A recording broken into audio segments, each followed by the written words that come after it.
من يهده الله فلا مضل له ومن يضلل فلا هادي له وأشهد أن لا إله إلا الله وحده لا شريك له وأشهد أن محمدا عبده ورسوله رب اشرح لي صدري ويسر لي أمري واحلل عقدة من لساني يفقهوا قولي. The topic today is keeping the heart alive.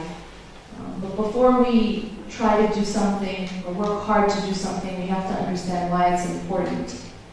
And when we talk about the heart, we have to understand why it is that the heart is so important. One of the reasons why the heart is so important, we hear and we're taught from an ayah in the Quran on the words of Ibrahim alayhi salam. And Ibrahim alayhi salam, in this section of the Quran, he has a long dua that he's calling to Allah subhanahu wa ta'ala. One of the things that Ibrahim alayhi salam says is he asks Allah subhanahu wa ta'ala not to disgrace him on the Day of Judgment. And when he goes on to describe the Day of Judgment, he says, يَوْمَ لَا يَنْفَعُ مَالٌ وَلَا بَنُونَ إِلَّا مَنْ أَتَى اللَّهَ بِقَلْبٍ سَلِيمٍ. The day when nothing is going to benefit you from money or wealth or children. إِلَّا مَنْ أَتَى اللَّهَ بِقَلْبٍ سَلِيمٍ. Except for the one who comes to Allah with a heart that is salim, with a heart that is sound, that is healthy. So today I'm going to talk about poverty, actually. But the type of poverty that I'm going to talk about is not the apparent kind of poverty. Because before you can talk about any type of concept, you need definitions. You need a criterion. In speaking about poverty, we need to understand that there's external poverty and there's internal poverty. And one of them is far more dangerous than the other. Because while one form of poverty determines how we live temporarily, the other form determines how we live eternally. Today I'm going to speak about the latter type of poverty. Internal poverty is the poverty of the soul. It's described as the unmoved soul. It's the soul that's been created but hasn't really realized the reason why it has been created. It's the soul that lives a purposeless life. It's the heart that beats but has already died. Because while the body can cry or bleed and feel the pain of this material world, the soul is untouched by these things.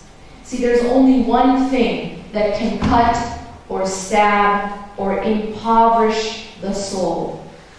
There's only one thing that can kill it, and that is to deprive it of its one true need, to be close to its originator, to be near God.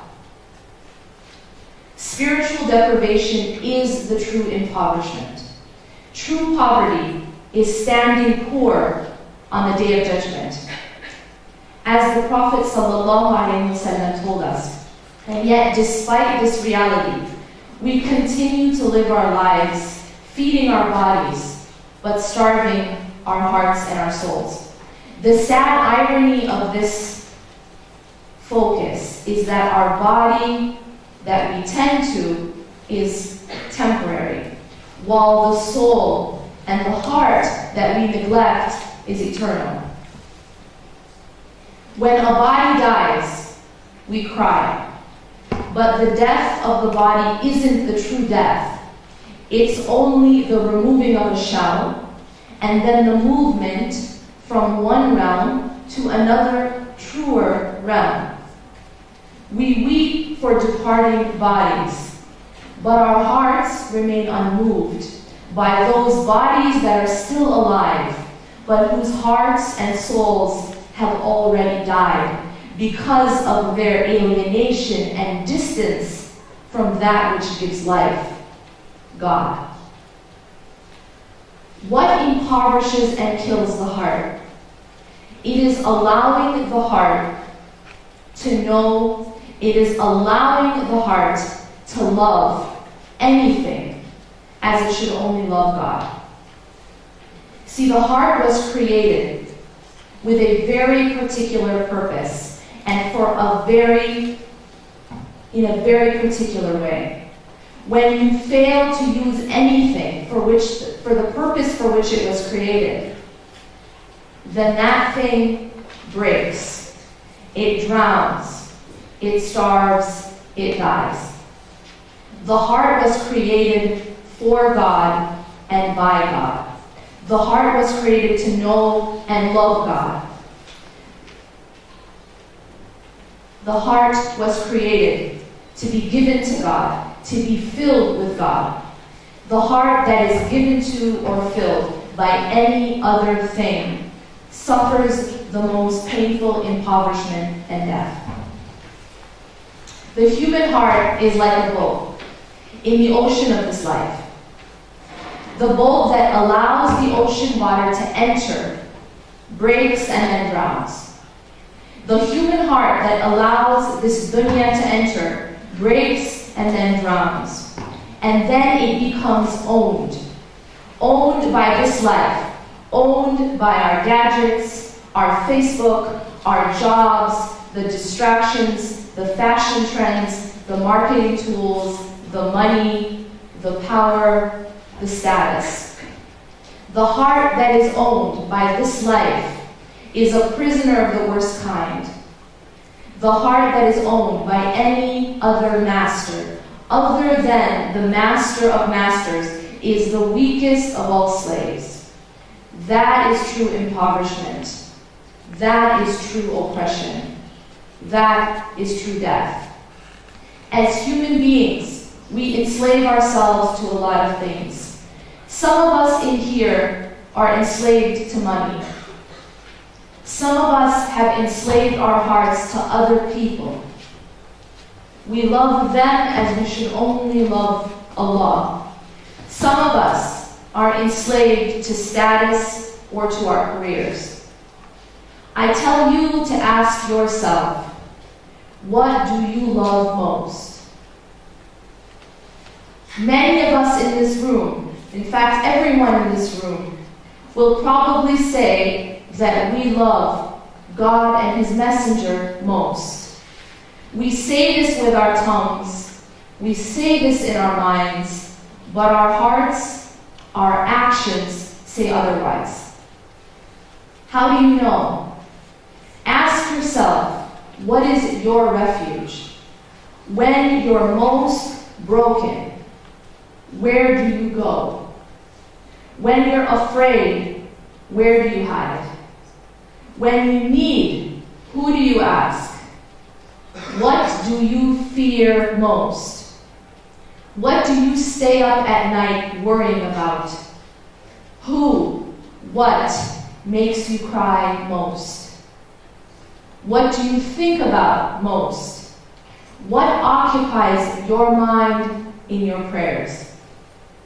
Is it really God? Is it really Allah on our minds most? Is it really your fear of standing before Him that makes you cry in your bed? No, probably not. It's probably the person who left you, the money you lost, the job you couldn't have, the raise you couldn't get, or the career that didn't work out. What are you afraid of most? Just the thought of losing what thing causes you so much anxiety that you actually feel it physically. Is it your husband, your wife, your money, your job? Is it your image? Is it your figure? What is it? When you're given a choice, what do you do? When Allah says to dress and act a certain way, and then society says the opposite, which do you choose? Who defines beauty for you? Who defines success? When Allah says that interest or riba is haram, but your financial ambitions command otherwise, when society's standard for the size of your house or the brand of your car command otherwise, which do you choose? Who defines richness? Who defines poverty? What type of poverty are you most afraid of? The truth is that we choose what we love most. When we love money most, that's what we choose. When we love people most, they fill our hearts and we think of them most. Our life loses center. We leave the orbit of the Creator and we enter the orbit of the creation, a painful and unstable orbit.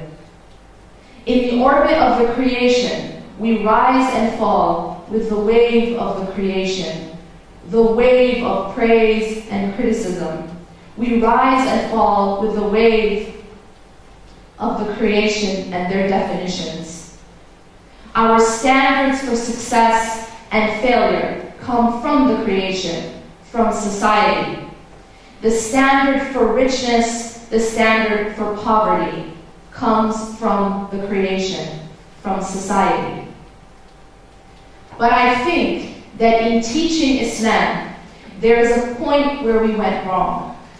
I think somewhere along the line, we turned Islam into a list of do's and don'ts, harams and halals. We teach our children about hellfire before they can even pronounce Ar-Rahman Ar-Rahim, the most merciful, the most gracious. Sunday school becomes a place where they teach you all the things that are haram to do, and then all the punishments that you will be given if you do them.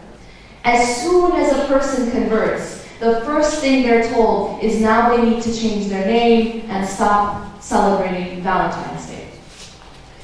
Somewhere along the line, I think we started going about Islam from the outside in instead of from the inside out. But we need to ask ourselves, how did the prophets do it? Peace be upon them all.